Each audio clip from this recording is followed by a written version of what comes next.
மக்களவை தற்போது 12 மணி வரை ஒத்திவைக்கப்பட்டிருக்கிறது. இதனைத் தொடர்ந்து தற்போது மாநிலங்களவையும் 12 மணி வரை ஒத்திவைக்கப்பட்டிருப்பதாக தகவல் கிடைக்கப்பெற்றிருக்கிறது.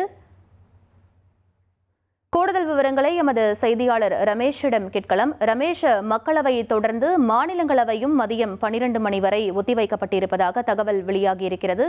இதற்கான காரணத்தையும் பதிவு பண்ணுங்க. குறிப்பாக மக்களவையை தொடர்ந்து மாநிலங்களவையும் நண்பகல் 12 மணி வரை ஒத்திவைக்கப்பட்டிருக்கிறது. அங்கேயும் இதே காரணம்தான். ஜூலை 20ஆம் தேதி மாணவர்களின் மீது நடத்தப்பட்ட தடியடியை கண்டித்து எதிர்க்கட்சி எம்பிக்கள் அமளியில் ஈடுபட்டார்கள். அது குறித்து விவாதிக்க வேண்டும், சம்பந்தப்பட்டவர்கள் நாட்டு மக்களிடமும் மாணவர்களிடமும் மன்னிப்பு கேட்க வேண்டும் என்று வலியுறுத்தி அவர்கள் அமளியிலே ஈடுபட்டார்கள். குறிப்பாக மாநிலங்களவை எதிர்க்கட்சி தலைவர் மல்லிகார்ஜுன் கார்கே அவர்கள் பேசுகின்ற போது இந்திய வரலாற்றிலேயே மாணவர்கள் இவ்வளவு கொடூரமாக தாக்கப்பட்டது இல்லை என்று தெரிவித்தார். அதனை முன்வைத்து ஆளும் கட்சி மற்றும் எதிர்க்கட்சி இரு தரப்பிற்கிடையே ஒரு கூச்சல் குழப்பம் ஏற்பட்டதால் மாநிலங்களவையும் நண்பகல் 12 மணி வரை ஒத்திவைக்கப்பட்டிருக்கிறது. விவரங்களுக்கு நன்றி ரமேஷ். மழைக்கால கூட்டத்தொடரின் 6வது நாள் அலுவல் தொடங்கியிருக்கக்கூடிய நிலையில மக்களவை மற்றும் மாநிலங்களவை மதியம் 12 மணி வரை ஒத்திவைக்கப்பட்டிருக்கிறது. அது தொடர்பான முக்கிய செய்தியை நாம் பார்த்தோம்.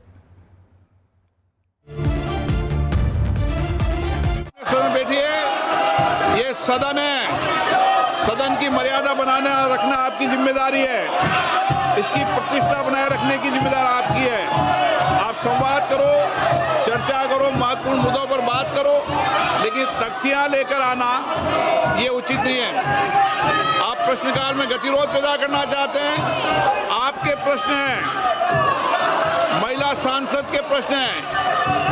सदन की कार्रवाई आज 12 बजे तक के लिए स्थगित की जाती है।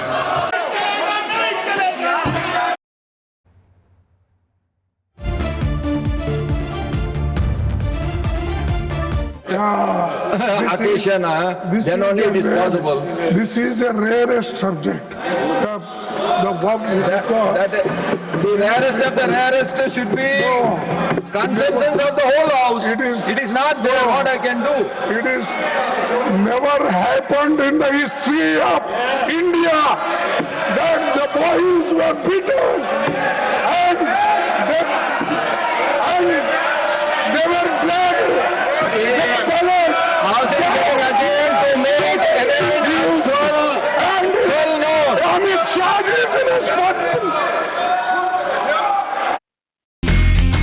இனி செல்லும் இடமெல்லாம் செய்தி.